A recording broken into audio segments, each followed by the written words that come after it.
Buongiorno, benvenuti al nostro Focus TG. Siamo in diretta anche oggi in onda per informarvi di quello che sta succedendo in Veneto.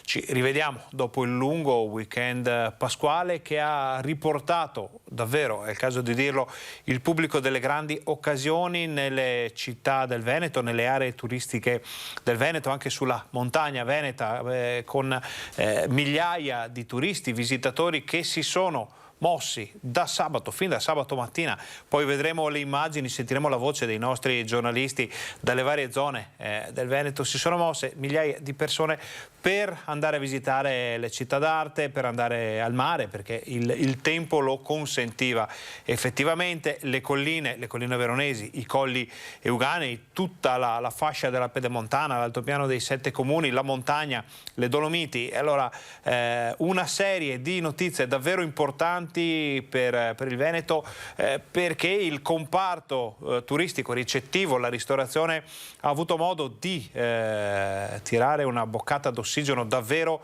importante negli ultimi giorni. Era la prima festività dopo la fine dell'emergenza dal punto di vista ovviamente burocratico formale, perché poi vedremo i dati che continuano a darci contagi e situazioni complicate in tutta la regione. Quindi tiriamo le somme, un gran bel weekend sotto il profilo meteorologico, ma anche per il turismo, ovviamente anche per chi si è mosso di casa per andare a vedere o prendere una boccata d'aria fresca.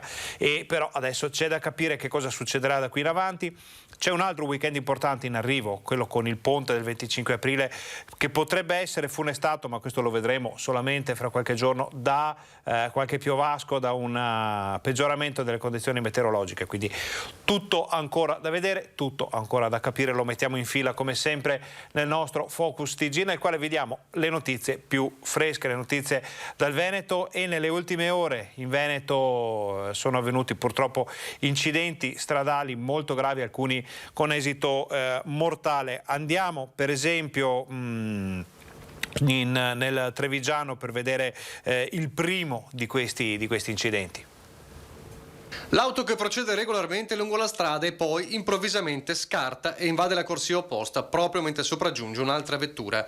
Impossibile evitare l'impatto per la Peugeot 208 che ieri sera, poco prima delle 20, stava percorrendo la Cadore Mare a Cimavilla di Codognè. Alla guida un 64enne di Vittorio Veneto, al suo fianco una 65enne sempre di Vittorio. Nell'altro mezzo, la Fiat Punto che ha invaso la corsia, c'era Cristina Faraon, 63enne di Tarso ma residente a Collumberto. È stata quest'ultima ad avere la peggio. Sull'asfalto non ci sarebbero segni di frenata, schianto frontale senza scampo per la donna. Subito è scattato l'allarme da parte degli altri automobilisti, testimoni del dramma. Vigili del fuoco, carabinieri, SUEM, la coppia di Vittorio Veneto trasportata d'urgenza negli ospedali di Treviso e Conegliano. Il 64enne in particolare versa in gravi condizioni in terapia intensiva, la prognosi è riservata. Inevitabili, nelle ore successive, i disagi al traffico in un'arteria stradale percorsa da molte vetture, soprattutto in un giorno di festa. Assieme al pienone in tante località ci sono stati segnalati ieri parecchi problemi con la viabilità, ovviamente nelle aree più interessate dagli spostamenti turistici. Qualche esempio, giusto fra quelli che ci sono arrivati dalla nostra redazione: autostrada A13 ieri in tilt all'ora di pranzo per il grande volume di automobili e non solo che dovevano uscire dai caselli di Monselice e Terme Euganei per raggiungere l'area dei Colli Euganei. Altri problemi in montagna, qualche problema come sempre nella viabilità dell'altopiano dei 7 comuni, con code di auto in uscita e in entrata nelle ore di punta. Quindi ovviamente questo succede quando tanta gente si muove.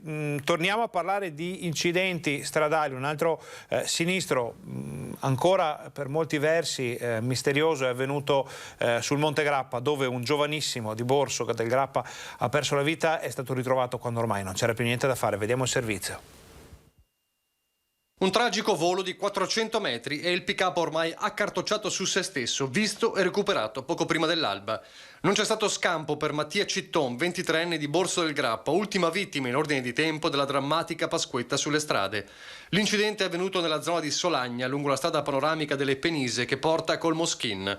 Alla guida del mezzo, in prossimità del rifugio Alpe Madre, il 23enne ha perso improvvisamente il controllo, forse una distrazione o un colpo di sonno, e il pick-up è precipitato per la scarpata carambolando più volte fino a fermarsi. A notare la vettura e il corpo, diverse ore dopo, un passante che ha lanciato l'allarme. Sul posto il soccorso alpino, i vigili del fuoco, i carabinieri e il SUEM.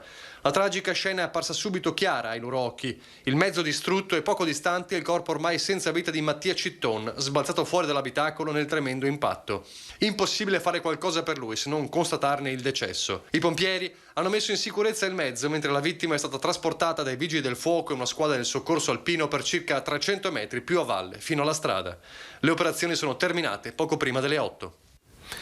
Un altro giovanissimo ha perso la vita nel Veronese, un incidente stradale avvenuto questa notte ad Angiari, è costato la vita a un 19enne. La vittima era alla guida della sua auto che, per cause che sono ancora in via di accertamento da parte della polizia stradale, è uscita di strada dopo aver sfondato la recinzione di un'azienda.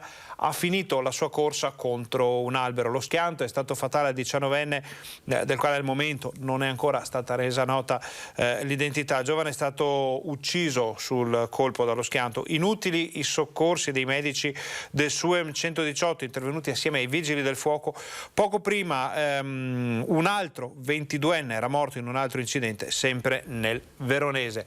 Poi questa sera nel TG Bassano vedremo altre immagini, avremo altre informazioni, magari si saprà qualcosa di più della dinamica dello schianto costato la vita al 23enne di Borso del Grappa sul massiccio. I nostri giornalisti, i nostri operatori hanno raggiunto questa mattina il sindaco della località del comune di Borso per capire, per anche ricostruire un po' la vita di questo ragazzo, quindi vi invitiamo poi a seguire il telegiornale questa sera per tutti gli approfondimenti del caso. E c'è un'altra vicenda costata la vita a un uomo a Padova, un incidente che ha davvero dell'incredibile. Vediamo il servizio.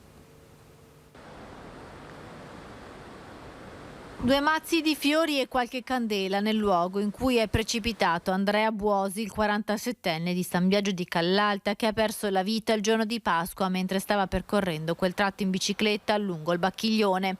Buosi domenica mattina era uscito dalla sua abitazione di via Criscini, poco lontana dal luogo della tragedia. Voleva fare un giro con la bici che aveva appena sistemato e poi sarebbe andato dalla famiglia nel Trevigiano per il pranzo di Pasqua. La compagna però non lo ha più visto rientrare. Secondo una prima ricostruzione sembra che il manubrio della bicicletta del 47enne sia rimasto incastrato nel parapetto del ponte e l'uomo sia stato sbalzato nel Bacchiglione. Non è chiaro se Andrea Buosi abbia sbattuto la testa o sia caduto in acqua svenuto. Un testimone lo avrebbe visto riemergere dall'acqua e poi scomparire inghiottito dal fiume. I conoscenti lo descrivono come un abile nuotatore. Il pubblico ministero Benedetto Roberti ha così aperto un fascicolo di indagine per far luce sulla dinamica dei fatti. Il corpo dell'uomo è stato recuperato intorno alle 10 di domenica mattina lungo l'argine Sabionari. La famiglia ora vuole chiarezza sulla morte. E a San Biagio di Callalta c'è grande dolore, grande cordoglio per la morte di Andrea Buosi. Abbiamo raggiunto il sindaco.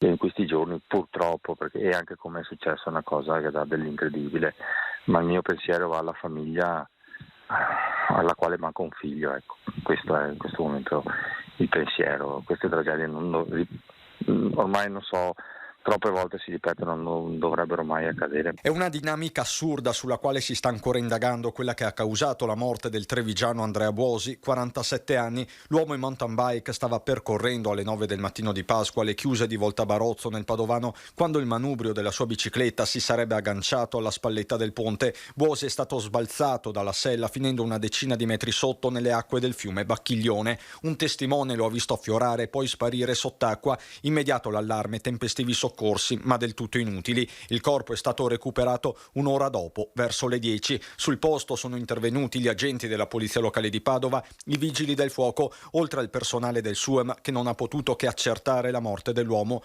Buosi viveva da poco nel Padovano dopo una vita trascorsa a San Biagio di Callalta, dove restano i genitori e le sorelle. Per loro e per l'intera comunità è il momento del dolore. Un volto conosciuto, anche 3 giorni, dove si stava in compagnia la sera o in altre occasioni quando c'era il momento di stare insieme, quindi si rideva, si scherzava, si parlava e oggi purtroppo non si può più parlare con lui. Ancora da fissare le date del funerale che si terrà a San Biagio di Callalta. Fine settimana davvero impressionante per il numero di incidenti e sciagure avvenute sulle strade della nostra regione. Abbiamo sentito 2 morti nel Veronese, un altro in provincia di Treviso, un 23enne che ha perso la vita cadendo in un dirupo con il suo pick-up sul Monte Grappa, un 23enne di Borso del Grappa, lo ricordiamo. Tantissime notizie, molte altre ancora da dare. Noi facciamo una brevissima pausa pubblicitaria. Voi state con noi, torniamo fra pochissimo con tutte le altre notizie dal Veneto.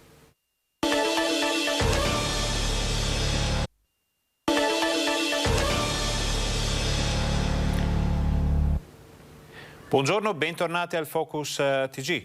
Siamo in diretta anche oggi in onda per informarvi di quello che sta succedendo in Veneto. Fra poco saremo in grado di collegarci con le nostre redazioni per sentire com'è andato il lungo weekend di Pasqua nelle varie città del Veneto. Sappiamo comunque per certo che nelle città d'arte, nelle aree turistiche c'è stato il pienone dal litorale alle Dolomiti, passando per i rilievi del Vicentino, per il Veronese. Addirittura già sabato si segnalavano problemi di assembramenti in centro a Verona, con file per entrare a vedere il famoso balcone di Giulietta o per andare a vedere l'arena. Quindi una situazione in Veneto davvero importante anche e soprattutto sotto il profilo della ripresa. Ma il fine settimana lungo che si è appena concluso è stato davvero brutto sotto il profilo degli incidenti. C'è stato un incidente stradale anche nel veneziano a Jesolo. Vediamo il servizio. 4 ragazzi di 20 anni sono rimasti feriti la notte scorsa in un incidente stradale avvenuto in via Adriatico a Jesolo. Era circa l'1 quando i vigili del fuoco sono intervenuti sul posto all'altezza della rotonda, dove l'auto con i 4 ragazzi a bordo è finita rovesciata nel fossato. I pompieri, giunti dal distaccamento locale, hanno messo in sicurezza il mezzo e con l'utilizzo di cesoie, divaricatori e martinetti idraulici sono riusciti ad estrarre i 4, che poi sono stati assistiti dal personale sanitario del SUEM, giunto sul posto con più ambulanze. Hanno stabilizzato i ragazzi per poi trasferirli all'ospedale. Sul posto sono giunti anche i carabinieri per i rilievi dell'incidente. Le operazioni di soccorso dei vigili del fuoco sono terminate alle 3 del mattino con la rimozione dell'auto da parte del soccorso stradale. Non solo incidenti stradali, purtroppo tanti interventi anche per altre crisi. C'è stato un incendio anche sul Monte Grappa, nella zona di Borso del Grappa. Il servizio che vi facciamo vedere è riferito alle ultime informazioni disponibili ieri sera. Poi questa mattina sappiamo che l'incendio è stato quasi del tutto domato. Sono in corso solo le ultime operazioni di bonifica da parte delle squadre. Ma vediamo cosa era successo intanto.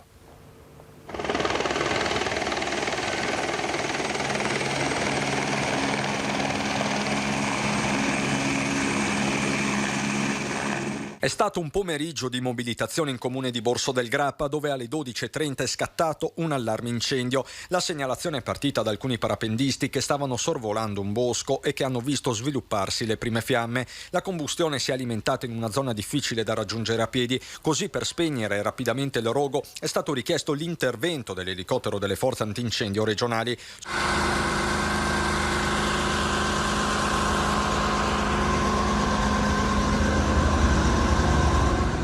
Sul posto i volontari dei vigili del fuoco di Asolo con le 2 autobotti e l'AVAB Pedemontana del Grappa, supportata da quella di Valdobbiadene. Allertate anche le altre squadre antincendio boschivo del territorio. Vista la situazione è stato richiesto a tutti i parapendisti di non alzarsi in volo o atterrare quanto prima in zona sicura. Decine i lanci effettuati con elicottero. Alle 5 del pomeriggio erano già una quarantina, ma il lunedì di Pasquetta è stato caratterizzato da diversi interventi in tutta la Marca. Più o meno contemporaneamente all'allarme fiamme di Borso, un rogo si è sviluppato in via Perosin, a Nervesa della Battaglia, dove a prendere fuoco in un'abitazione privata sono state una tettoia, una catasta di legna e un Range Rover. Sul posto i vigili del fuoco di Montebelluna, che hanno circoscritto le fiamme evitando si propagassero altrove, e già intervenuti di prima mattina alle 7:15 a pochi metri dal campo nomadi in via Nuova Feltrina per le fiamme che hanno coinvolto un furgone, un Fiat Ducato. Sul posto, per tutti gli accertamenti del caso, anche i carabinieri, nessuna persona è rimasta ferita. Per quanto riguarda l'incendio del Grappa, l'incendio di Borso del Grappa, ci stiamo informando con i nostri giornalisti, i nostri operatori, la nostra troupe per capire se sono state chiarite le cause del rogo, che cosa è successo, quali sono stati i danni, quindi questa sera nel TG Bassano poi tutte le informazioni del caso.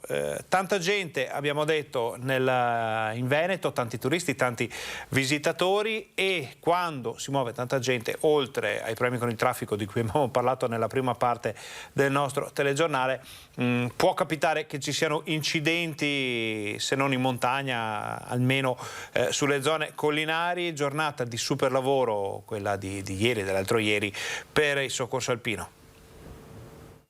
3 interventi del soccorso alpino per aiutare padovani in difficoltà nel fine settimana pasquale. Il primo per raggiungere un 79enne di Mestrino lungo il sentiero di San Giorgio sui Colli Euganei. Aveva messo male un piede e si è procurato la sospetta frattura del malleolo. 6 soccorritori, con l'assistenza dell'elicottero, l'hanno trasportato a spalla per 300 metri fino all'ambulanza.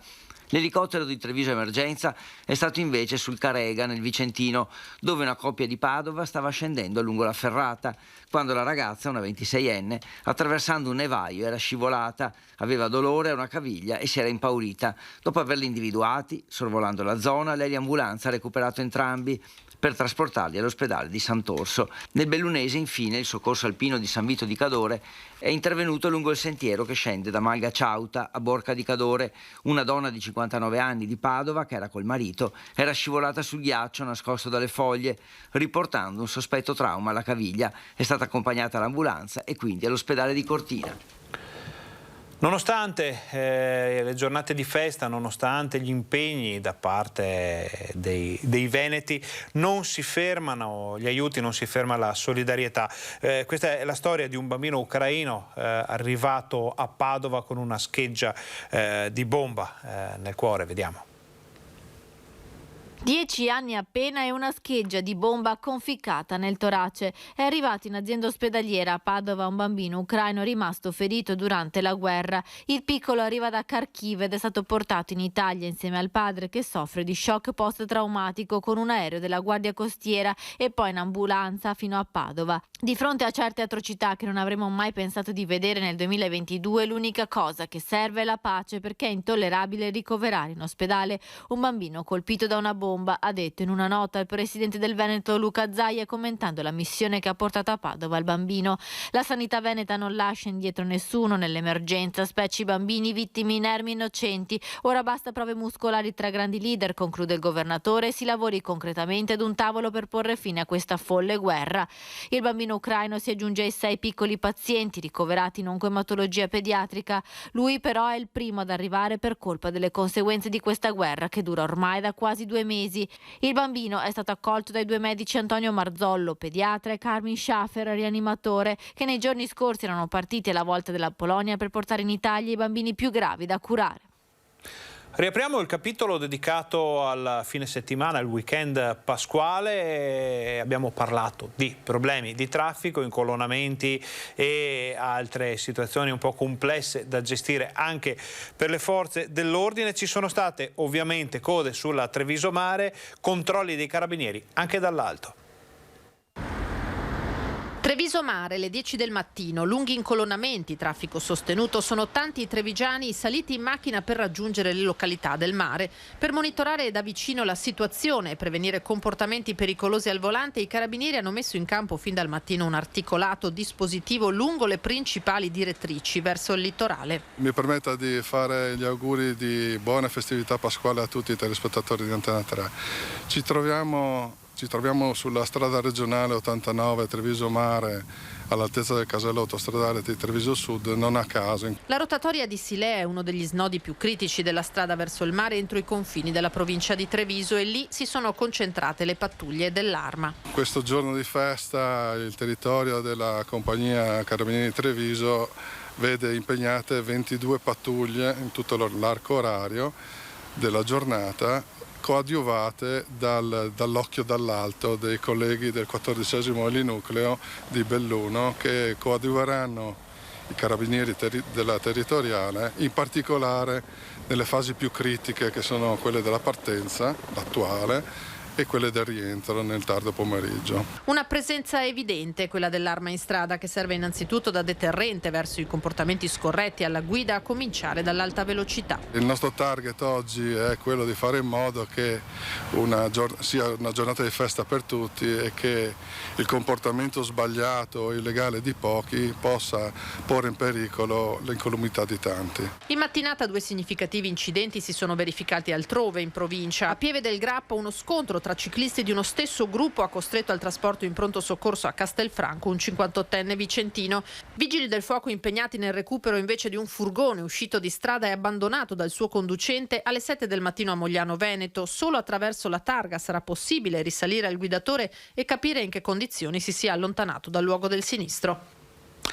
Carabinieri impegnati non solo nella gestione della complicata viabilità del weekend pasquale, ma anche nella cura di quelle che sono le evenienze quotidiane di cronaca. Ad esempio, i carabinieri militari della stazione di Valdobbiadene hanno tratto in arresto nel fine settimana un italiano di 35 anni per possesso ai fini di spaccio di sostanze stupefacenti.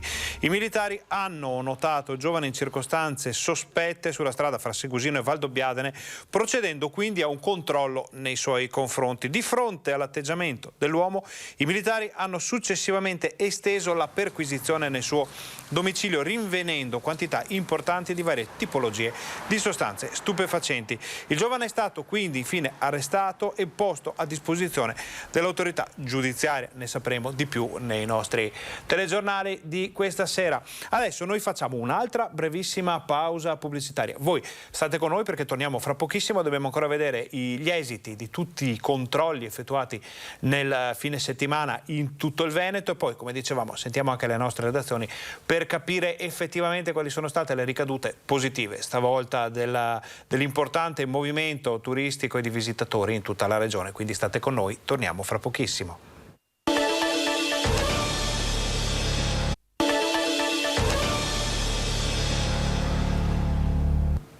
Buongiorno, bentornati al nostro Focus TG. Siamo in diretta anche oggi per informarvi di quello che sta succedendo in Veneto. Abbiamo sentito le notizie di cronaca dal Veneto, purtroppo colpito da molti lutti per incidenti stradali con esito mortale avvenuti nelle scorse ore.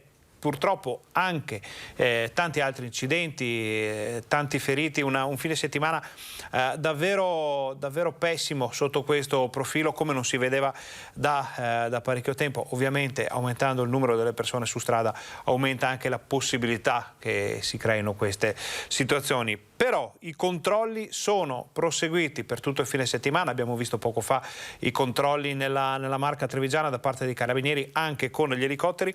La questura di Vicenza è scesa in campo per fare tutta una serie di verifiche e di approfondimenti di cui vediamo l'esito in questo servizio.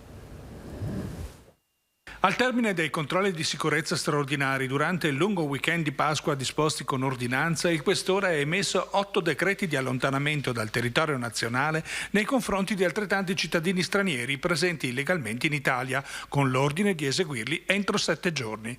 È uno dei risultati conseguiti a seguito dell'impegno prolungato per la prevenzione e repressione dei fenomeni di illegalità nel capoluogo e in provincia.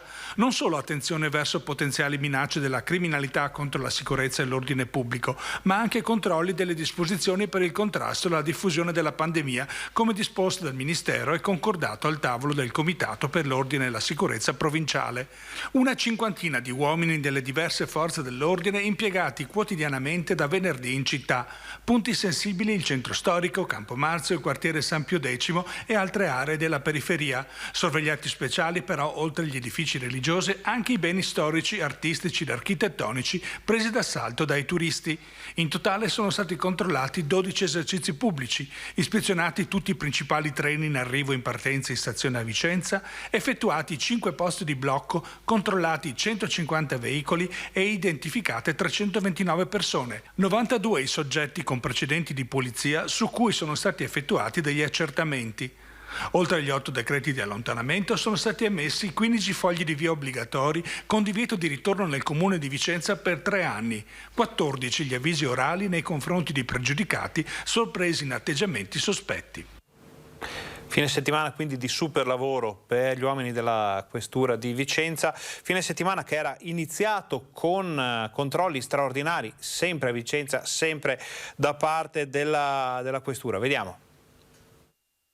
Con l'inizio del lungo weekend pasquale prende avvio anche la macchina operativa dei controlli decisa in settimana in prefettura dal Comitato Ordine e Sicurezza, un assetto speciale delle forze dell'ordine il cui servizio viene concentrato in determinati orari e luoghi specifici. Si tratta di servizi che di solito vengono indicati dal Ministero dell'Interno e vengono poi discussi per quanto riguarda la predisposizione in sede di Comitato Provinciale per l'Ordine e Sicurezza Pubblica.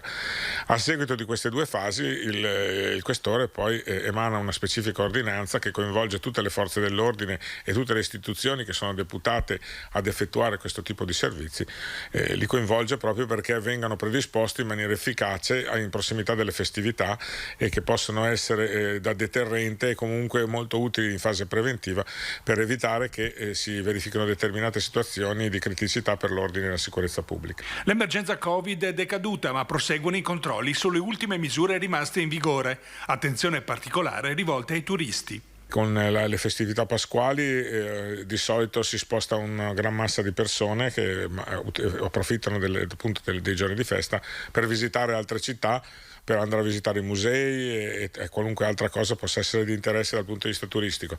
È proprio in questo senso che i servizi vengono mirati in funzione della mobilità dei turisti. I controlli straordinari di sicurezza del territorio contro furti e microcriminalità non vengono però meno. Ieri sera 25 uomini interforze hanno eseguito posti di blocco e controlli per la prima volta nel comune di Piovene Rocchette e nei centri urbani limitrofi e sono di 5 esercizi pubblici, di cui 2 sale gioco sanzionate per violazione dell'orario di chiusura, 81 veicoli, 32 persone, trovandone 26 con precedenti penali, per cui il Questore ha disposto 4 fogli di via obbligatori, 7 avvisi orali e 3 ordini di allontanamento dal territorio nazionale.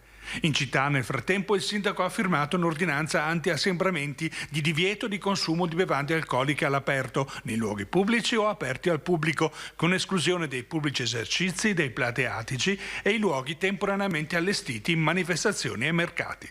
Ieri in centro storico a Vicenza un'operazione antidroga della polizia locale che ha visto l'inseguimento e la denuncia di un pusher tra gli applausi dei cittadini. Vicenza, lo sappiamo, ha dei problemi con i quali sta combattendo anche grazie alle tante forze profuse proprio dalla Questura per tutte le situazioni legate allo spazio, al degrado di cui noi parliamo nei nostri telegiornali da parecchio tempo, ma non c'è solo Vicenza che ha qualche problema, anche Padova. Sappiamo che con la Movida e adesso con l'arrivo della bella stagione il centro storico di Padova può essere soggetto a qualche assembramento, qualche schiamazzo di troppo. Abbiamo visto dei video nel corso degli ultimi mesi anche piuttosto inconsueti e particolari. Il Comune ha deciso di mettere in campo gli street tutor. Vediamo. Tornano in piazza gli street tutor a Padova. Come annunciato nelle scorse settimane, dopo il periodo pasquale, i vigilantes della Movida torneranno a presidiare i luoghi più affollati di locali. Un'iniziativa messa in campo dal comune di Padova già lo scorso autunno, che ora viene riproposta con l'arrivo della bella stagione, periodo ideale per trascorrere le serate all'aperto fuori da bar e ristoranti. Riprendiamo un percorso che era stato sperimentato secondo me con successo a novembre e dicembre dello scorso anno. Domani inizieremo con il portello, perché è mercoledì, poi faremo il venerdì e il sabato, faremo Piazza dei Signori, e poi 2 sere alla settimana lo faremo nei quartieri di Padova, così un po' random, andiamo un po' a farci conoscere in giro per la città. Farci conoscere nel senso che voglio ricordare qual è l'obiettivo, è essenzialmente l'informazione di quelli che sono i regolamenti della polizia locale, quello che il vivere comune e il vivere bene assieme ci dovrebbe essere dentro di noi. Gli street tutor saranno in totale una 70, in base al giorno della settimana si sposteranno tra Portello, Centro Storico e altri quartieri. Il loro scopo è quello di informare i giovani, vigilare su comportamenti e rumori molesti e in caso avvisare le forze dell'ordine. Abbiamo visto che l'intervento degli street tutor è stato per la stragrande maggioranza appunto informativo, poi ci sono anche dei momenti in cui chiaramente si trovano di fronte a qualche situazione non perfettamente civile e quindi chiamano la polizia di Stato o la polizia locale, con i quali hanno un collegamento diretto, e quindi possiamo intervenire nell'immediato. Cambiamo argomento, parliamo di esiti non più di cronaca, ma dal profilo turistico di questo lungo weekend pasquale. A Venezia era ovvio, ma insomma abbiamo la conferma da parte della nostra redazione. C'è stato un vero assalto a tutte le bellezze di questa città considerata la più bella del mondo, e si torna a parlare della possibilità di arrivare in laguna per i turisti solo su prenotazione. Il pienone di Pasqua a Venezia è abbondantemente annunciato, e così, per le conseguenze in termini di disagi sia per i residenti che per i turisti, ha posto nuovamente l'annosa questione di far arrivare la gente in città soltanto su prenotazione.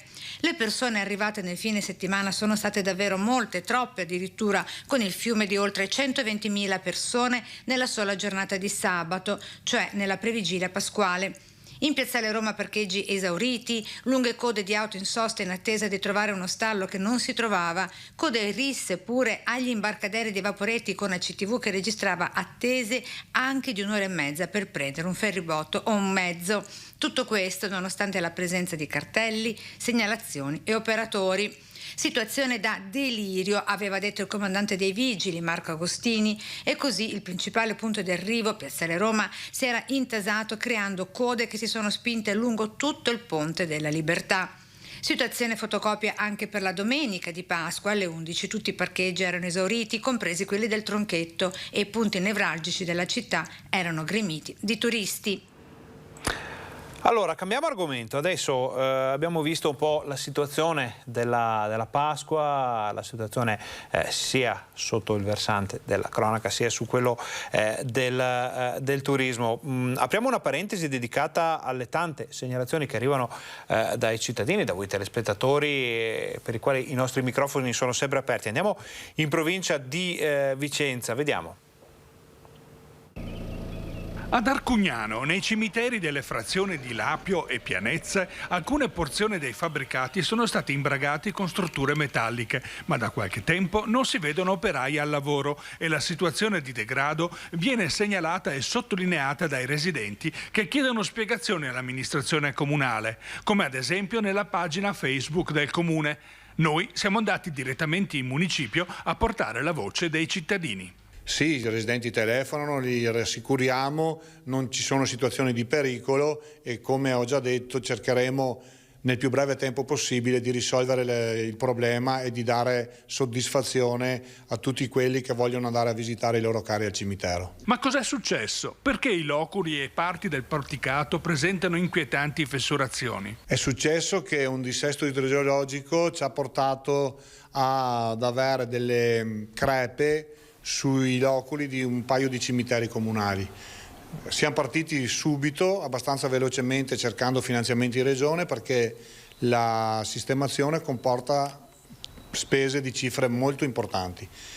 Stiamo aspettando i finanziamenti, ma non siamo fermi, perché abbiamo preparato la progettazione e siamo pronti eventualmente a finanziare con il nostro bilancio la partenza dei lavori e la sistemazione. D'accordo, ma a sentire gli utenti questa situazione di degrado si sta prolungando. Quali sono i tempi previsti per completare il ripristino? I tempi sono ancora incerti. Io credo che nel corso di quest'anno noi riusciremo ad avere sia la progettazione sia i finanziamenti, visto anche i tempi dove le imprese sono veramente occupatissime. Non so dare certezza sui tempi di realizzazione. La cosa dunque si protrae. Noi monitoreremo l'evolversi della situazione e quindi non finisce qui, ma continua.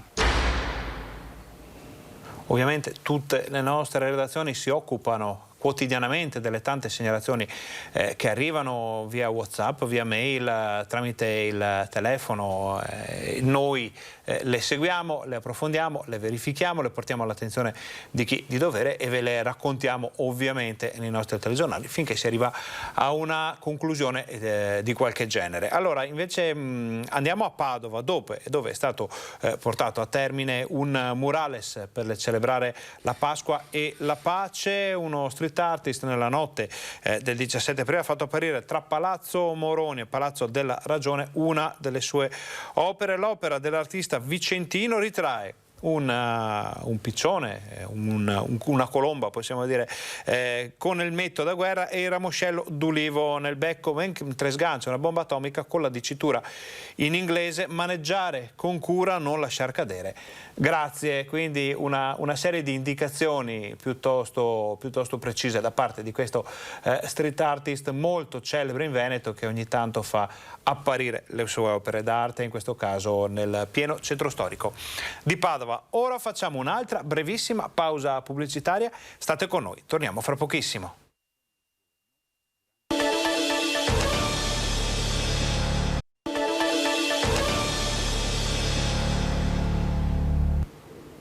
Buongiorno, bentornati al nostro Focus TG. Siamo anche oggi in diretta, in onda, per informarvi di quello che succede in Veneto. Abbiamo visto fin qui la cronaca di questo terribile fine settimana sotto il profilo degli incidenti stradali, incendi, controlli da parte delle forze dell'ordine. Adesso stiamo vedendo però anche quelle che sono altre situazioni, interventi da parte delle amministrazioni comunali, lavori in corso e movida e molto altro. Torniamo a Padova per vedere un'importante informazione sulla viabilità cittadina. Sarà in parte demolito e ricostruito, ci fanno sapere dalla nostra redazione, le parti del cavalcavia dell'aeroporto.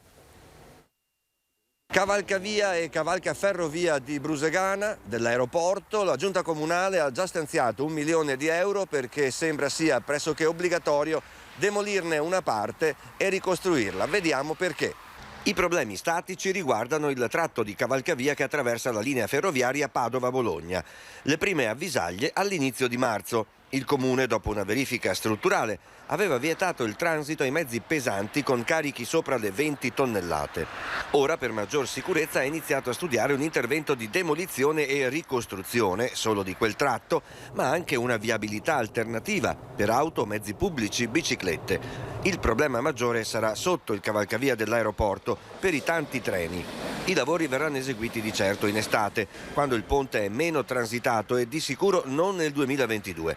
Ma i disagi saranno inevitabili per la delicatezza dell'intervento e per la quantità di traffico che ogni giorno attraversa quel cavalcavia. Il vice sindaco Michalizzi ha spiegato che la messa in sicurezza è necessaria ed è emersa dalle verifiche che da tempo il Comune di Padova esegue su tutti i ponti in città. Questa era la novità della viabilità di Padova. Adesso vediamo delle immagini davvero particolari, perché Papa Francesco ha donato i suoi occhiali al museo dell'occhiale di Pieve di Cadore, che arricchisce così la sua collezione grazie alla donazione ricevuta direttamente appunto dal Santo Padre, che tramite il suo ottico romano ha inviato alla fondazione i suoi occhiali non più utilizzati. A ricevere il prezioso dono è stato il presidente della Fondazione Museo dell'Occhiale, Vittorio Tabacchi. Si tratta di un paio di semplici occhiali di metallo conservati in un astuccio, come potete vedere, di pelle bianca, che recano il nome del Papa. In occasione dell'importante donazione, la storica azienda cadorina Fedon, ha consegnato alla Fondazione anche gli astucci degli occhiali con gli stemmi dei predecessori, Papa Benedetto XVI e Papa Giovanni Paolo II. Queste erano delle immagini davvero inusuali. Andiamo a vedere altre immagini importanti in diretta stavolta. Chiedo alla regia se ci conferma che possiamo collegarci con Valentina Visentin, che ci aspetta dal parco di Val San Zibio, davanti al parco di Val San Zibio sui Colli Euganei, che ieri è stato preso letteralmente d'assalto, come tutto il resto del comprensorio collinare, da turisti e visitatori. È vero, Valentina? Esattamente, buongiorno Ferdinando, come puoi vedere alle mie spalle la splendida Villa Barbarigo di Val San Zibio, Galzignano Terme, uno dei siti più visitati ieri per Pasquetta. Tutti i Colli Euganei in realtà sono stati presi d'assalto, tantissimi padovani, ma i turisti. Pensate che la strada che porta a Parco Fiorine già in tarda mattinata è stata chiusa proprio perché erano tantissimi gli avventori che sono arrivati con i barbecue per poter fare la tradizionale grigliata di Pasquetta. I colli che ritornano a vivere appunto la Pasquetta dopo 2 anni di chiusure dovute alla pandemia. Tantissimi turisti, dicevamo. Siamo con Riccardo Masin, sindaco di Galzignano Terme e presidente del Parco Colli, perché insomma per commentare anche questo turismo che fa rinascere i colli e soprattutto finalmente vediamo un turismo più rispettoso di questo territorio. Sì, ieri è stata una giornata importantissima per tutto il nostro comparto, quindi sicuramente per tutta l'area del Parco Colli, con il tutto esaurito negli agriturismi, nelle nostre aziende, tutto esaurito anche alle terme, quindi di conseguenza abbiamo avuto dopo il lontano 2019 veramente il risveglio finalmente di quella che è l'attrattività delle nostre zone. Sicuramente un turismo più consapevole, l'abbiamo visto oggi con i nostri occhi, i turisti che si sono recati, che sono stati tantissimi nei luoghi più importanti, non solo in quelli storico e culturali, ma anche per il tradizionale picnic nelle nostre colline, nei nostri parchi, hanno avuto veramente una risposta importante, cioè si sono comportati veramente bene, quindi abbiamo visto veramente un turista che ha una consapevolezza maggiore rispetto a quella che c'era una volta nella tutela dell'ambiente. Infatti guarda Ferdinando, ti possiamo far vedere le immagini nell'area in cui ci troviamo, che è un'area di sosta dove tradizionalmente insomma si fa il picnic, è completamente pulita, non ci sono rifiuti e i turisti ci sono perché vedi c'è un parcheggio pieno di auto, perché insomma si approfitta anche del ponte del 25 aprile, quindi diciamo che turisti ancora ce ne sono nel nostro territorio, un territorio, quello del Parco Colli, che tra le altre cose è in lizza per diventare anche patrimonio MAB UNESCO, in occasione anche di un anniversario importante. Quest'anno sono i 50 anni dalla legge di tutela del parco. Sì, sicuramente il nostro territorio è un territorio che ha bisogno anche di un rilancio, dovuto comunque ai 2 anni della pandemia, e questo rilancio si avrà sicuramente con le forti presenze che abbiamo avuto negli ultimi mesi, con la consapevolezza che restare all'aria aperta è molto meglio di stare su luoghi chiusi, e soprattutto con un impegno che ci siamo presi come amministratori del territorio, che è la candidatura MAB UNESCO, che dovrebbe concludersi nel 2024. Molto bene Valentina. Ferdinando, se hai qualche domanda?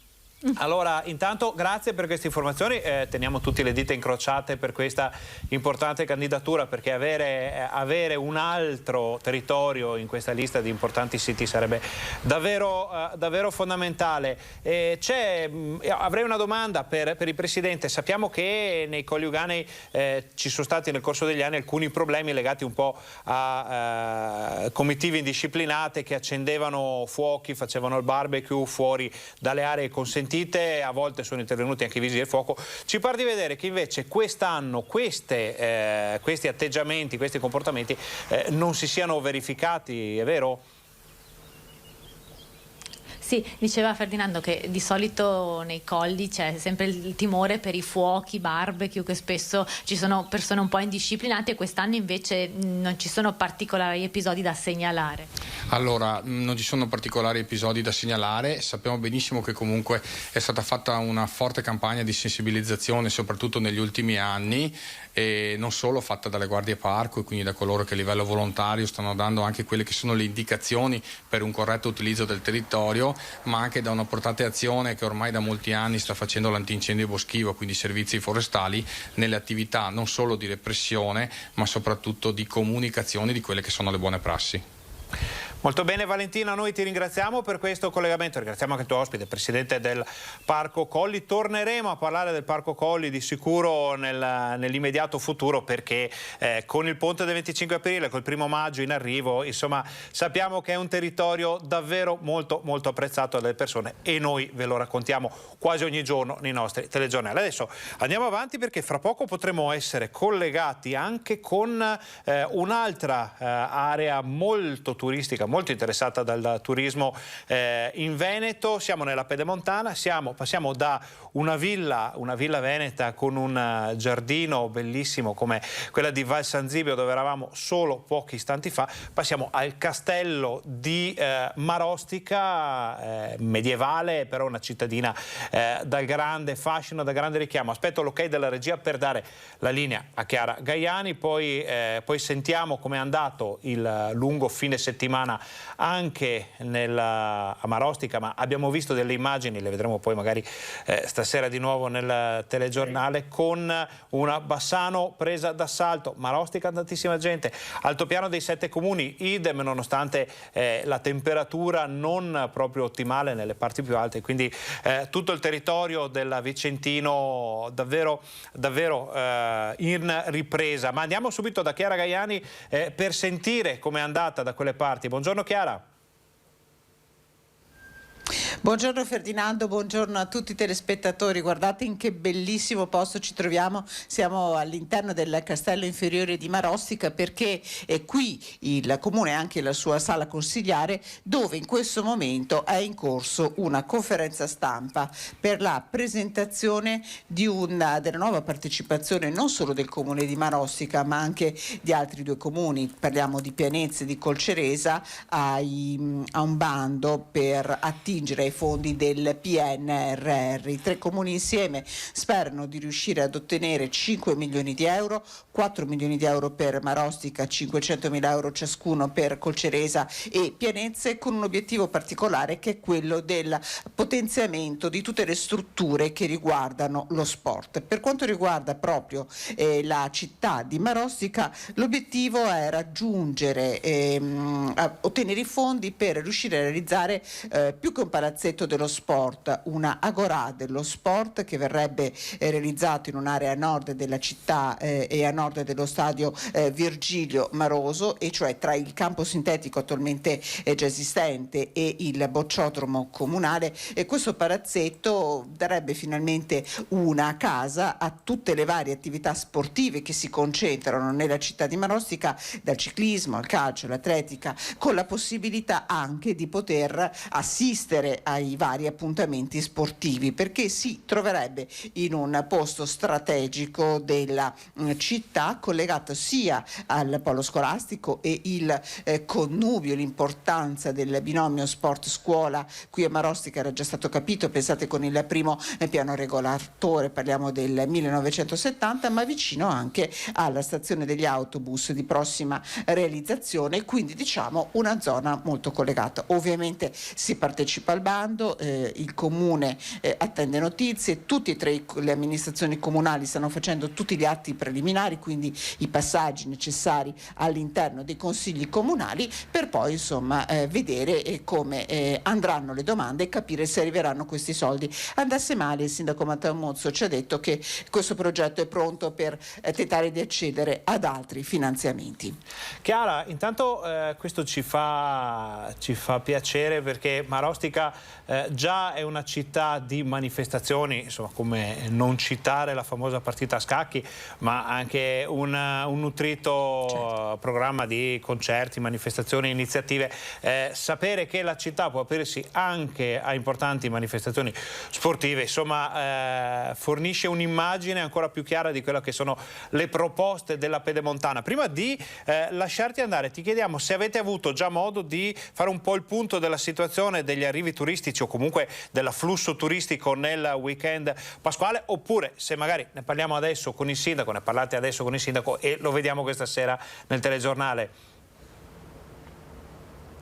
Allora, io e il collega Renzo Rigon già abbiamo visto insomma alcuni turisti arrivando, perché è molto chiaro che è un turista allo Zeneto. Tra l'altro oggi è giorno di mercato a Marostica e ne abbiamo proprio visti. Ti assicuro che tutta la Pedemontana è stata presa d'assalto in questo lungo ponte pasquale, complice il bel tempo, da Borso del Grappa a Bassano, dove abbiamo così sentito al telefono uno dei rappresentanti delle associazioni dei baristi, e ci ha confermato davvero l'imponente flusso di persone in questi 3 giorni, e lo stesso è accaduto a Marostica. Sì, direi proprio una Pasqua da tutto esaurito per questa bellissima area della nostra regione, che se qualcuno insomma non avesse avuto tempo di visitarla durante il periodo di Pasqua, ricordiamo che c'è sempre il ponte del 25 aprile e poi, perché no, insomma, il 1° maggio. E direi che possiamo anche dire che non sono solo italiani quelli che hanno raggiunto queste terre davvero bellissime.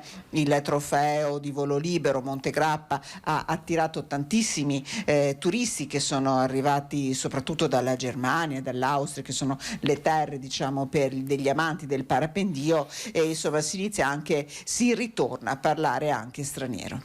Chiara, grazie di queste informazioni. Tutto il resto, come dicevamo, lo vediamo nel telegiornale di questa sera. Se ci sono altre importanti informazioni da Marostica o dalla Pedemontana, non esitate a richiamarci con le immagini di Renzo Rigon. Manderemo tutto in diretta. Grazie e buon lavoro ai nostri colleghi. Adesso noi andiamo avanti con il telegiornale. Facciamo un po' un riassunto di come ci si era preparati alla Pasqua, perché si è parlato di una spesa di quasi 30 milioni per la tavola o in generale la preparazione a questo weekend di festa da parte dei vicentini. Vediamo. Dopo 2 anni di chiusure, la prima Pasqua di riaperture, in cui i vicentini tornano a festeggiare non solo a casa e con pranzi da asporto, ma anche nei ristoranti, con scampagnate fuori città e anche in viaggio. Di circa 30 milioni la spesa stimata da Confesercenti Veneto Centrale, tra pranzi a casa o al ristorante, cifra molto vicina a quella del 2019, sulla quale tuttavia gravano i rincari dovuti al pesante aumento dei costi delle materie prime. Anche il numero dei vicentini in viaggio si allinea con il dato del 2019, con il 57% che ha scelto di visitare una città d'arte, il 36% che opta per una gita al mare o in montagna e il 7% all'estero. Saranno 60.000 i vicentini che viaggeranno in questo momento di Pasqua e circa 170.000 i vicentini che utilizzeranno le nostre strutture, i nostri territori per festeggiare la Pasquetta. Sicuramente questi sono dati molto interessanti e molto propositivi per questa Pasqua. 30 milioni è la previsione di spesa per quanto riguarda il periodo di Pasqua e Pasquetta. Ci saranno dei leggeri aumenti per quanto riguarda i ristoranti, mentre il prezzo della cioccolata è stabile, e circa un 10% per l'aumento del prezzo delle colombe. L'aumento maggiore si registra per i prodotti artigianali, che prevedono l'uso di beni di fascia più alta. Lei cosa cucinerà? Non lo so, ma devo ancora decidere il menù. E dolci tipici? Uovo di Pasqua sicuramente, e poi vedremo. Magari qualche colomba arriverà sicuramente. Per Pasqua, uovo di Pasqua o colomba? Focaccia. Fatta in casa? No, comprata da un fornaio semplice però. E lei cosa cucinerà?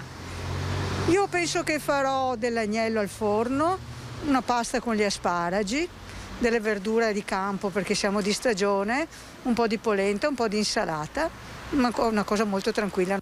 E dopo il pranzo di Pasqua sarà la Pasquetta delle Scampagnate a catapultare 170.000 vicentini tra Asiago e i comuni dell'Altipiano, una cifra che supera di circa 10.000 unità quella stimata l'ultimo anno pre-Covid. Ora noi facciamo una brevissima pausa pubblicitaria, state con noi, torniamo fra pochissimo, siamo in diretta fino alle 13:30 per informarvi, raccontarvi di tutto quello che succede in Veneto.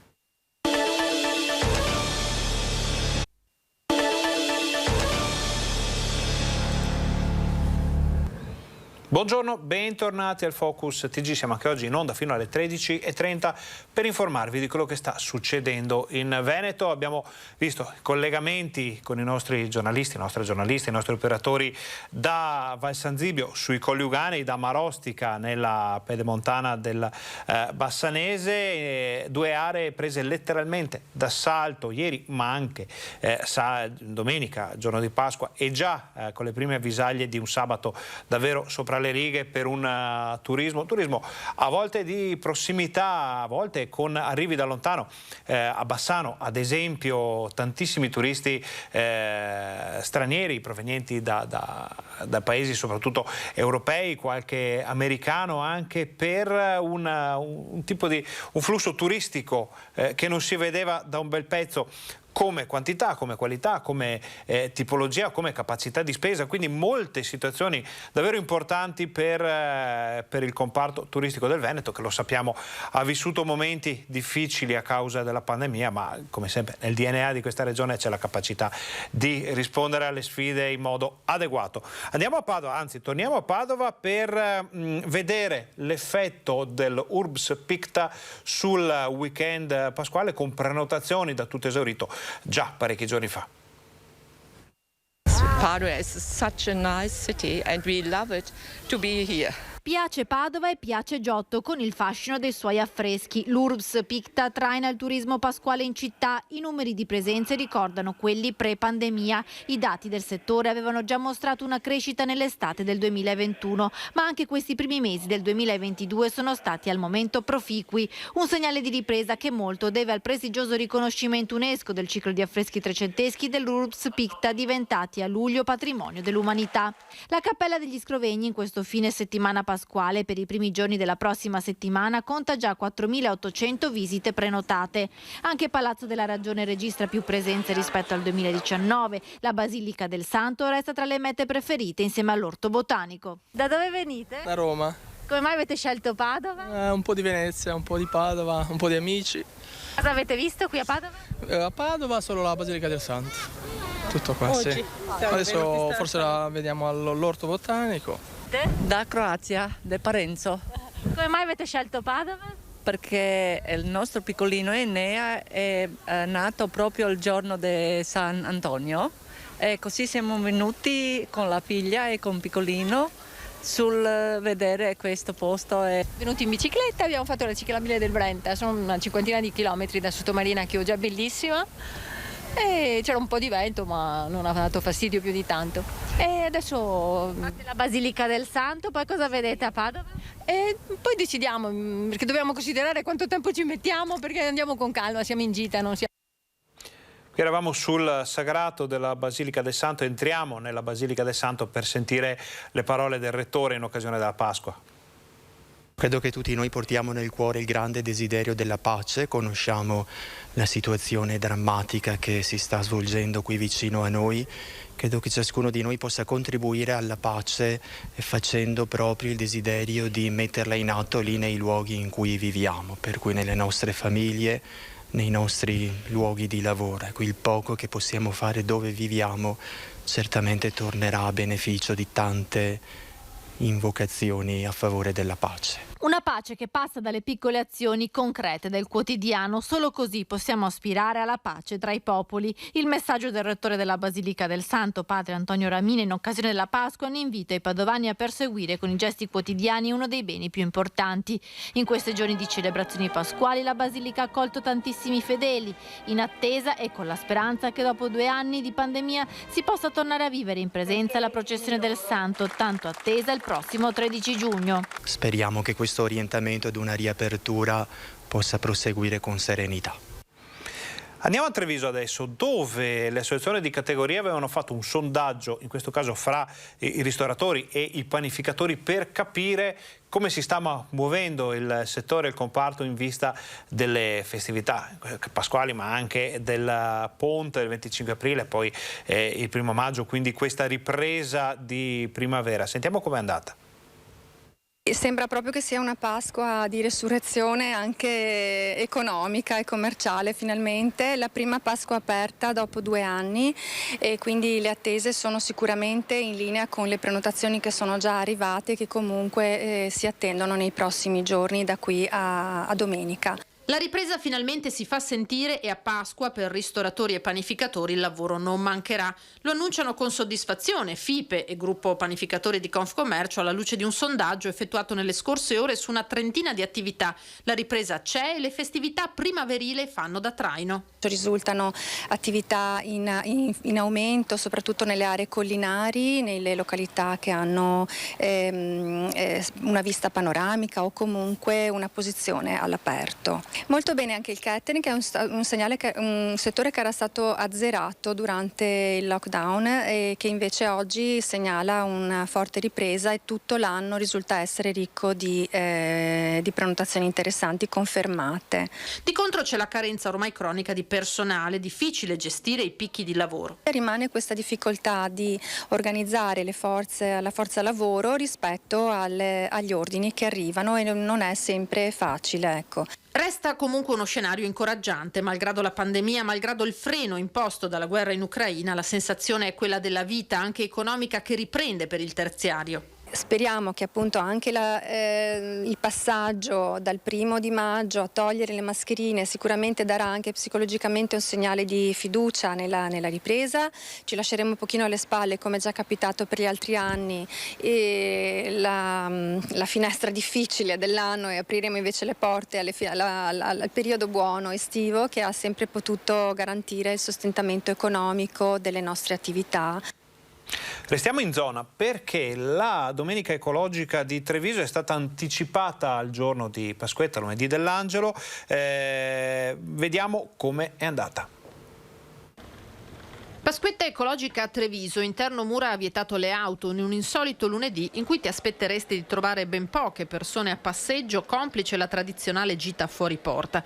E invece strade e piazze brulicano di trevigiani e visitatori. Abbiamo un'invasione pacifica di biciclette in centro, tantissimi turisti, e quindi abbiamo deciso di collocare la Domenica Ecologica in un giorno di festa diverso, che appunto è lunedì di Pasquetta. E non abbiamo notizie di traffico importante e abbiamo deciso di mettere a disposizione, come tutte le domeniche ecologiche, in questo caso lunedì, tutti i parcheggi a nostra disposizione per arrivare tranquillamente vicino al centro e poi utilizzare o la bicicletta o andare a piedi. Parchi d'accesso alle mura chiusi se non a residenti e categorie esentate, parcheggi interni di conseguenza semivuoti, pieni quelli all'esterno, bar, locali e anche qualche negozio aperti, gruppi di ciclisti o famiglioli in passeggiata che ritornano padroni delle strade. È sicuramente un momento importante, noi sappiamo che queste domeniche ecologiche, questi lunedì ecologici di Pasquetta ci sono imposti dalla regione, ma perché non sfruttarli per godersi la città in libertà? Tra l'altro abbiamo un afflusso di turisti veramente importante, abbiamo dei dati incoraggianti anche dopo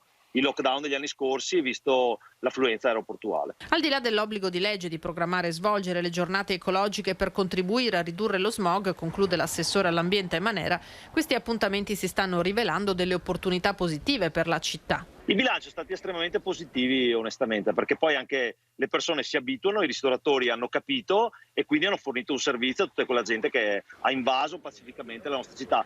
Una domenica ecologica fa abbiamo avuto veramente numeri da record e quindi anche oggi mi aspetto la stessa cosa.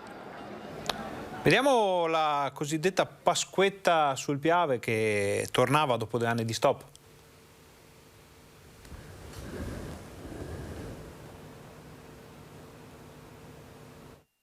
Si torna finalmente sul Piave con le grigliate. Fortunatamente sì, dopo questi 2 anni di blocchi a casa. È una bellissima giornata anche, sì. E soprattutto questo, un gran buon cibo. Pasquetta 2022 finalmente libera dalle restrizioni anti-Covid più vincolanti. Lungo il Piave a Spresiano torna il rito delle grigliate e dello stare insieme. Il Piave è il nostro parco giochi da quando eravamo piccolini, nel senso siamo cresciuti qua, quindi top. Adesso che c'è la possibilità dopo la pandemia è una cosa che è abbastanza sentita, diciamo. Innanzitutto il paesaggio, che era da tanto che appunto ci mancava, come forse qualcun altro ha detto, e soprattutto la compagnia che ci mancava, poter tornare a stare tutti assieme anche. Innanzitutto, che è la cosa principale che ci è mancata tantissimo. Esatto, sì. almeno ritornare un po' tutti in compagnia. Esatto. Gruppi di amici, famiglie, costicine e salsicce, ma non solo. Il gioco delle lineette. Cos'è il gioco delle lineette? Ogni lineetta è una birra. Una volta qui c'era una montagna di gente, però giustamente c'era un po' di casino e adesso è un po' meglio, diciamo, per famiglie è perfetto, adesso è perfetto. Magari tutti vanno al ristorante o dai propri genitori in casa, invece noi stiamo qua all'aperto, respiriamo aria fresca, e anche perché io sono un appassionato di storia e qua hanno combattuto anche nella guerra mondiale, dunque è anche un posto proprio di cultura, cioè è un posto storico per me. L'area libera da una parte, lo stand della Proloco dall'altra. Abbiamo cominciato dopo 2 anni purtroppo di pandemia e siamo riusciti ad avere un bel risultato. Diciamo oggi abbiamo avuto 260 persone senza l'asporto e come Proloco con i miei collaboratori ne sono molto fiero di essere arrivato. Volevo fare un plauso a tutti coloro i quali sono venuti qua oggi perché stanno mantenendo l'ordine e soprattutto stanno tenendo pulito un luogo che è meraviglioso. Qualcuno è uscito, tanti sono rimasti a casa e abbiamo chiesto che cosa non poteva mancare sulla tavola della Pasqua. Sentite cosa ci hanno risposto le persone. Pasqua in tempo di guerra, in tempo di crisi, perché sono tanti i costi sia per le bollette sia per i generi alimentari, e allora noi abbiamo deciso di chiedere ai cittadini che cosa, nonostante tutto, non potrà mancare quest'anno sulla tavola di Pasqua. Cosa non può mancare? Mancherebbero tante cose a Pasqua, mi sa, quest'anno, però, come ogni solito, ci si salva sempre in curva. E che cosa non può mancare sulla tavola di Pasqua? Pace. Mettiamo la pace nell'uovo, mettiamo la pace in mezzo al tavolo e che sia veramente pace. La colomba non può mancare. Quest'anno serve la colomba per far felici tutti. La colomba della pace? La colomba della pace soprattutto. Un po' di serenità, penso l'unica cosa fondamentale e necessaria. Tutto il resto poi sarà quello che sarà. Ma andrà in bici anche il giorno di Pasqua, magari per smaltire il pranzo? Sì, lunedì forse, ma il giorno di Pasqua cerco di mangiare, magari poco, ma mangiare e qualche buon bicchiere di vino delle nostre zone. E che cosa non può mancare sulle tavole quest'anno a Pasqua? La colomba, senz'altro un buon vino e una bella felicità. Torniamo a parlare della Pasquetta perché in tanti hanno scelto di partecipare alla tradizionale corsa delle uova nel Trevigiano. Vediamo com'è andata. Pasquetta c'è chi l'ha festeggiata di corsa, come i partecipanti alla 40ª corsa dei Vovi organizzata dalla parrocchia di Selvana nell'ambito della Sagra del Quartiere, con partenza dalla chiesa e 3 differenti percorsi a seconda della difficoltà all'interno del parco dello Storga. Come sta andando, Giulia? Bene. Bene, benissimo. Ma siete un po' stanchi o no? Un po' tanto. Sì. E quanto vi manca ancora? A metà percorso. Quindi adesso un po' di sosta e via? Sì, adesso ristoro, acqua. Hai fame anche? Sì. Sta andando benissimo, è una bella giornata, una bella manifestazione. Qua se la cava meglio il cane o voi? Come corsa, è meglio il cane? Sicuramente è molto abituato alle camminate più degli esseri umani, quindi insomma noi l'accompagniamo in questa avventura. Lui corre di più. Questo è un modo per stare in compagnia la giornata di oggi? Certamente con la famiglia e stare all'aria aperta, passare una buona Pasquetta. Finalmente rientriamo nella normalità. Abbiamo approfittato della giornata, sì, assolutamente. Buon proseguimento. Grazie, arrivederci. Salute Enea. Chi ha gradito di meno non tanto l'iniziativa quanto il percorso scelto dagli organizzatori sono i volontari del centro di recupero della fauna selvatica. Il passaggio dei podisti, le voci hanno messo in allarme gli animali qui ricoverati. Bellissimo nell'ambiente e tutto, però a parere nostro avrebbero potuto fare un altro percorso perché disturba notevolmente la fauna selvatica in difficoltà. Quindi speriamo che l'anno prossimo venga fatto un altro percorso un po' più lontano dagli animali. Dalla corsa delle uova al lancio delle uova, un'iniziativa, una manifestazione storica che si svolge ogni lunedì dell'Angelo a Gaglio, si era fermata con la pandemia. Vediamo con la regia di Fabio Verin se riusciamo a avere qualche immagine di qualche lancio. Ecco, questo per esempio era un lancio. La manifestazione è in sostanza questa, molto, molto semplice. I partecipanti si sfidano dal sagrato della chiesa di Gaglio lanciando delle uova sode e chi la lancia più lontano vince. Ci dovrebbe arrivare oggi in giornata il nome del vincitore, poi lo vedremo nel telegiornale di questa sera. C'è da dire che le uova sono sode, ognuno se le porta da casa e alla fine poi vedremo le immagini nel servizio che preparerà la nostra redazione di Bassano proprio per i TG di questa sera, e alla fine grandi e piccoli si danno una mano per ripulire la piazza e il centro di Gaglio, un'iniziativa tipica dell'altopiano. Adesso chiudiamo la pagina dedicata alla Pasqua, alla Pasquetta, e andiamo a vedere che cosa sta succedendo con gli arrivi di profughi dall'Ucraina in provincia di Vicenza in questo caso. Senza sosta dal 9 marzo sono 40 associazioni del territorio con centinaia di volontari impegnati sul fronte dell'emergenza ucraina, dalla raccolta di farmaci da portare al confine, al supporto burocratico, ai viaggi per far ricongiungere le famiglie. Sono 9 pullman di 55 persone, 7 viaggi, quindi 444 persone accolte, di queste 233 sono minori, e 100 famiglie coinvolte perché quasi tutti vengono ospitate in famiglie della nostra provincia. Bilancio di un mese di aiuti e problematiche da affrontare ad ampio raggio che coinvolgono i vari enti. La problematica importante oggi è capire quanti sono i minori stranieri non accompagnati presenti nella nostra comunità. Possono sicuramente essere accolti dalla nonna, dalla zia, dal familiare o dall'amico di famiglia sicuramente fidato, però rispetto alla nostra normativa è indispensabile che questi minori siano segnalati all'autorità giudiziaria competente. Macchina delle associazioni attiva anche per permettere ai ragazzi di continuare il loro percorso scolastico. Per fortuna c'è questa possibilità. Noi da anni collaboriamo con la scuola internazionale ucraina che dà possibilità di studiare ai bambini e fare gli esami a distanza. E poi le iniziative delle scuole con la raccolta di materiale di cancelleria fatta da 2 classi quinte della scuola Giusti. Questo progetto Don Hero, che vuol dire eroi del dono, è iniziato come una riflessione sulla bellezza e sulla gratificazione che comporta anche per chi fa il dono e non solo per chi lo riceve. E alla fine questo progetto, che era nato in un altro modo, è stato rivolto proprio all'emergenza ucraina, e quindi i bambini stessi hanno chiesto di poter partecipare di volgere questo progetto con la raccolta a favore dell'Ucraina, dei loro amici ucraini, piccolini come loro, che purtroppo sanno non avere un posto dove andare a scuola, dove apprendere.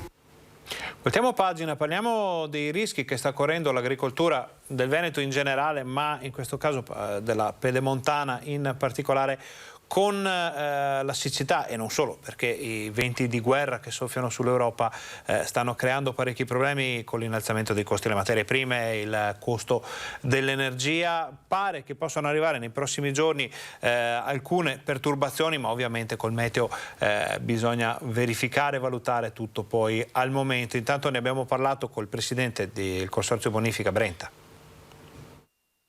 Dopo le 2 gocce cadute qualche giorno fa, torna lo spettro della siccità anche per la Pedemontana, in un momento molto delicato per il comparto agricolo. Da un lungo periodo di siccità, come già detto, qualche millimetro di pioggia Tra l'altro la sommiamo a anche una grandinata che ha recato alcuni problemi e di conseguenza mette ancora una volta in difficoltà un po' tutte le colture, perché non dobbiamo mai dimenticarci che se non c'è acqua non c'è prodotto. A rendere ancora più complicata la faccenda è anche la mancanza di neve sui rilievi, con un disgelo che a conti fatti non c'è stato e non ci sarà.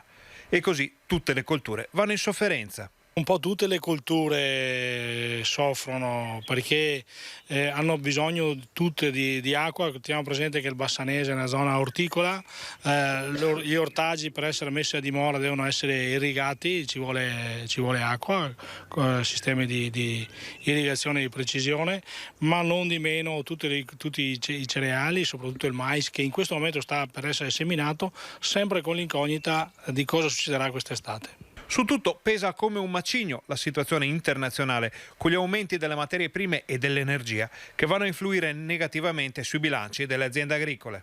Questa è una parte dei problemi che le aziende stanno vivendo in questo momento. Ci sono dei settori in forte difficoltà, che arriva però la difficoltà non solo dall'inizio della guerra ma dalla fine 2021 con l'aumento dei costi delle materie prime, e ha messo in forte difficoltà il settore lattiero-caseario, che per la zona del Bassanese e del Vicentino comunque è un settore fondamentale.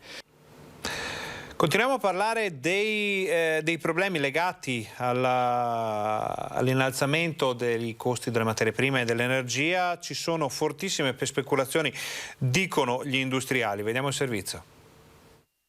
C'è qualcuno che sta guadagnando molto in tutto questo e sicuramente qualcuno specula e andrebbe monitorato anche questa cosa. Di fronte all'escalation dei prezzi, energia su tutto, quella degli industriali più che un'ipotesi è una mezza certezza. Anche per questo si chiede al governo di essere più incisivi. In ballo c'è la ripresa conquistata a fatica nel corso del 2021. Sicuramente non si rispetteranno i pronostici che si erano fatti l'anno scorso, dove dopo il Covid si è visto un rimbalzo dell'economia proprio positiva, ed era da anni che non si vedeva questo nel nostro paese ed è un peccato. Per sperare servono misure strutturali. Il tetto al prezzo del gas è la principale opzione sul tavolo, ma non è l'unica. Da recuperare c'è parecchio tempo. Intanto non abbiamo fatto una politica lungimirante in passato, quindi non possiamo neanche piangerci addosso, ma la politica non ha fatto quello che doveva fare. Ora forse è troppo tardi, si cercherà di tamponare con delle soluzioni alternative, ma sicuramente è un problema non solo energetico, non solo del gas, ma che tocca un po' tutte le materie. Il messaggio all'esecutivo Draghi è di rimettere l'impresa al centro e non interrompere bruscamente l'andamento positivo della manifattura veneta. Che si venga incontro a quelle che sono le esigenze delle imprese. Io rappresento il mondo delle imprese, per cui sicuramente bisogna capire quali sono gli aumenti e cercare di tamponare almeno questa situazione, sperando che la situazione abbia toccato il fondo e da lì si veda un attimo di luce. Questo era l'ultimo servizio del nostro telegiornale. Prima di salutarvi, però, vogliamo farvi vedere i dati che ci arrivano, che ci sono arrivati pochi minuti fa dall'azienda Zero della Regione del Veneto e che ci fanno vedere l'andamento della pandemia. Allora, c'è da dire, come sempre, che i dati che arrivano dopo un giorno di festa o 2-3 giorni di festa, come in questo caso, non sono del tutto corrispondenti alla situazione reale, però sono segnalati 2022 nuovi casi in Veneto, un numero piuttosto basso rispetto all'ultimo periodo, quindi poi bisognerà avere la verifica domani, la conferma, la prova del 9 per capire se effettivamente questo è il dato ufficiale reale del fine settimana. In Veneto c'è da dire che ci sono 74.012 persone attualmente positive, che portano il totale delle persone positive dall'inizio dell'emergenza Covid a 1.600.100, un numero davvero impressionante per questa emergenza. Le persone che hanno perso la vita negli ospedali del Veneto sono 14.341 dall'inizio della pandemia. Le persone che si sono negativizzate sono 1.511.747. Scendiamo nella seconda parte di questa tabella, che è altrettanto importante importante perché, come sempre, ormai la conoscete bene anche voi, ci fa vedere la situazione della sanità, ovvero come la sanità sta rispondendo alle sollecitazioni di questa fase della pandemia, nella quale abbiamo visto un certo ritorno dopo i numeri bassi del periodo precedente. Allora, eccoli qua, ci sono 903 persone ricoverate in area non critica, di cui 637 ancora positive, 266 che si sono negativizzate. Ci sono 36 persone ricoverate in terapia intensiva, di cui 17 ancora positive, 19 che si sono negativizzate. Questo è un dato importante perché è in forte calo. C'è un delta positivo di 5 unità in area non critica, un negativo di un'unità in terapia intensiva. Sono da segnalare purtroppo anche 4 decessi. Questi erano i dati dell'emergenza Covid. Prima abbiamo visto tutte le ultime notizie dal Veneto, abbiamo fatto un po' i conti con questo weekend di Pasqua molto importante per l'economia della nostra regione, per il turismo e non solo. Noi vi invitiamo a seguire i telegiornali questa sera, TG Bassano e TG Vicenza, per tutto quello che non è stato detto fin qui. Ringraziamo Fabio Verin per la regia, tutti i colleghi che ci hanno permesso di portare nelle vostre case tutte le ultime notizie del Veneto. Ringraziamo voi per essere stati con noi e vi auguriamo un buon pomeriggio.